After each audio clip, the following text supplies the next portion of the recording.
Bismillahirrahmanirrahim. Assalamualaikum warahmatullahi ta'ala wabarakatuh.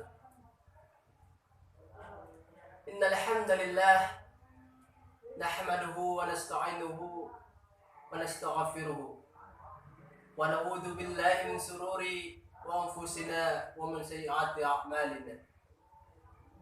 Man yahdihillahu fala mudilla lahu wa man yudlil fala hadiya lahu. Wa asyhadu an la ilaha illallah wahdahu la syarika lah. Wa asyhadu anna Muhammadan abduhu wa rasuluh.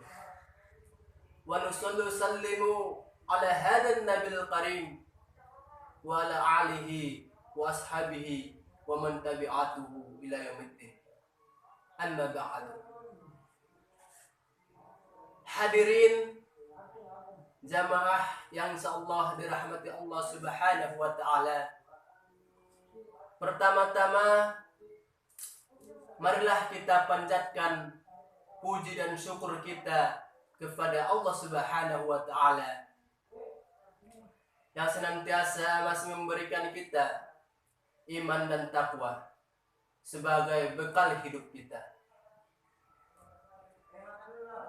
Dan marilah kita tingkatkan takwa kepada Allah Subhanahu wa taala, tentunya dengan berlandaskan Al-Qur'an dan hadis. Yang kedua, tidak lupa juga kita sampaikan selawat kita kepada baginda Rasulullah sallallahu alaihi wasallam, yang insyaallah dan kita mengikuti sunnah-sunnah beliau, kita mendapatkan syafaatnya di yaumul qiyamah kelak. Amin amin ya rabbal alamin. Kalau saja kita mau berkelana sedikit ataupun berjalan-jalan ke pasar, tentu kita akan banyak menemukan hamba Allah Subhanahu wa taala yang berdagang. Dari pedagang koran sampai pedagang sayuran.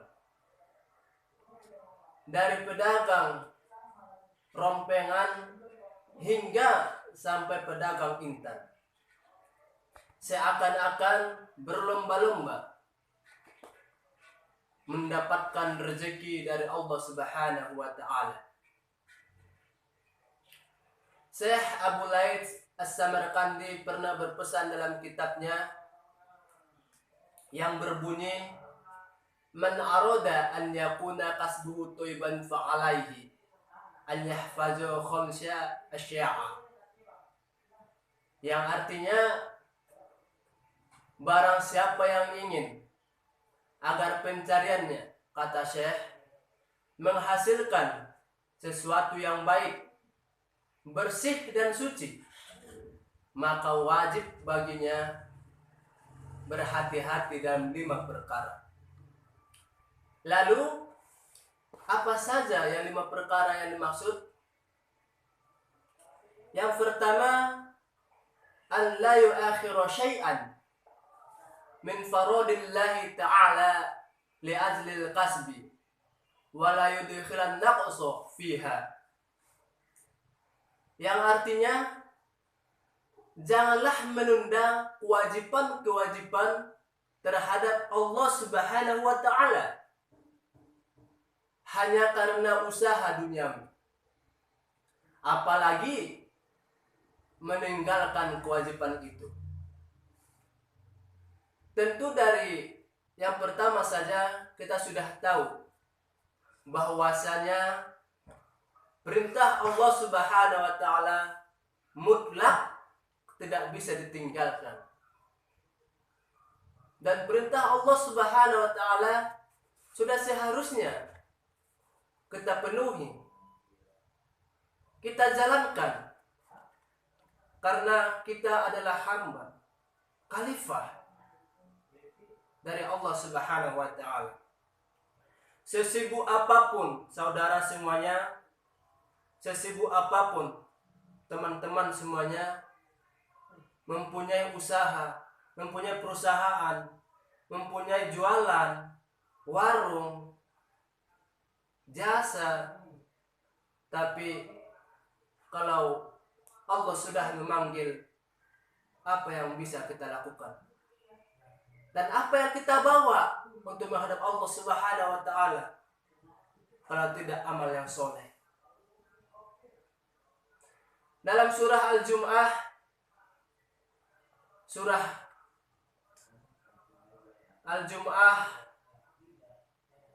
surah ke-62 ayat ke-9 yang berbunyi, ya ayyuhalladzina amanu idza nudiyatis sholati yaumil jum'ati fas'au ila dzikrillahi wa darul bai'. Dzalikum khairul lakum in kuntum ta'lamun. Artinya, wahai orang-orang beriman. Di situ ditegaskan sekali lagi, wahai orang-orang yang beriman, kata Allah Subhanahu wa taala. Apabila diseru untukmu menunaikan sholat Jumat, maka bersegeralah kamu mengingat kepada Allah Subhanahu wa taala dan tinggalkan jual belimu, kata Allah Subhanahu wa taala. Maka di situ mutlaklah bahwasanya jual beli itu harus ditinggalkan. Lalu ada lagi sambungan ayatnya, dzalikum khairul lakum in kuntum ta'lamun, kata Allah Subhanahu wa taala. Yang demikian itu lebih baik bagimu jika kamu mengetahuinya. Ditegaskan Allah Subhanahu wa taala kembali di situ.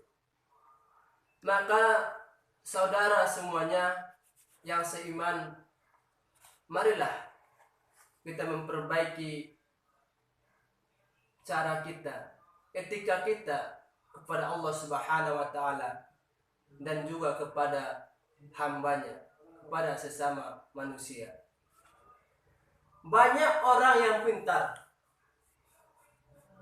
untuk berusaha, untuk berjualan, untuk berdagang. Banyak orang yang pintar tapi tidak baik. Artinya apa? Dia bisa menghasilkan uang yang banyak. Dia bisa memproduksi barang yang berharga, barang yang laris di masyarakat dari perusahaannya, dari pabriknya. Tapi apakah etika untuk berusaha itu sudah ada? Apakah etika itu sudah dijalankan? Apakah sama sosial kita bisa menghargai sama satu lain dari usaha kita itu? Apakah zakatnya sudah kita keluarkan? Terlebih-lebih, apakah kita sudah menunaikan sholat tepat waktu? Atau mungkin kita lebih mementingkan usaha duniawi kita, yang seakan-akan kita melupakan bahwasanya hidup yang kekal itu adalah di akhirat Allah Subhanahu wa taala. Maka yang kedua, Syekh Abdul Laith As-Samarqandi berpesan, la yudi ahadan min khalqillahi ta'ala ila ajil qasbi. Jangan menyakiti hati seorang hamba Allah Subhanahu wa taala hanya lantaran mengejar kepentingan usaha duniawi.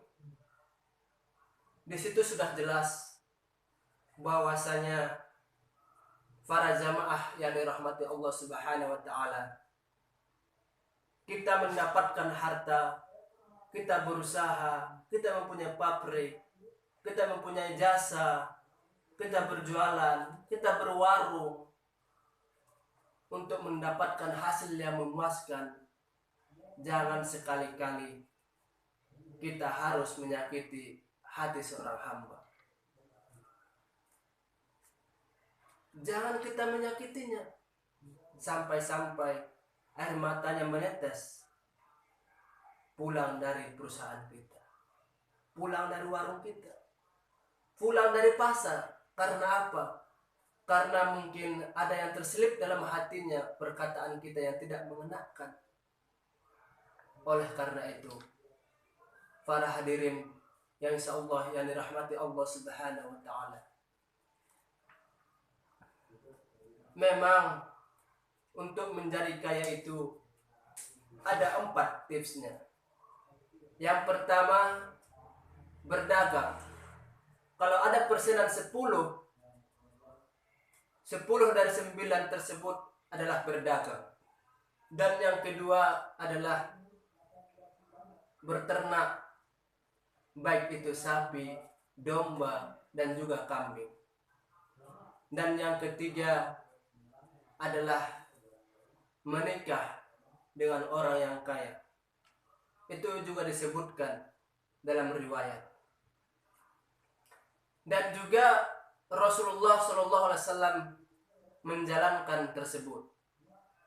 Rasulullah SAW adalah entrepreneur yang sukses di zamannya, dan juga mengembala kambing atau domba yang sukses di zamannya. Dan jangan lupa juga Rasulullah SAW mendapatkan istri yang kaya raya. Karena apa? Karena kecerdasannya, entrepreneurnya yang bagus dan jujur, adil. Kesimpulannya, saudara semuanya yang dirahmati Allah Subhanahu wa taala, marilah kita berlomba-lomba dalam menjalankan sesuatu yang baik, mendapatkan apa yang kita inginkan, mendapatkan apa yang kita suka. Jangan sampai ada orang yang harus kita korbankan. Mungkin itu saja dari Al-Fakir yang sedikit. Mohon maaf jika ada yang kekurangan ataupun kata-kata yang tidak mengenakan. Wabillahi taufiq wal hidayah. Wassalamualaikum warahmatullahi taala wabarakatuh.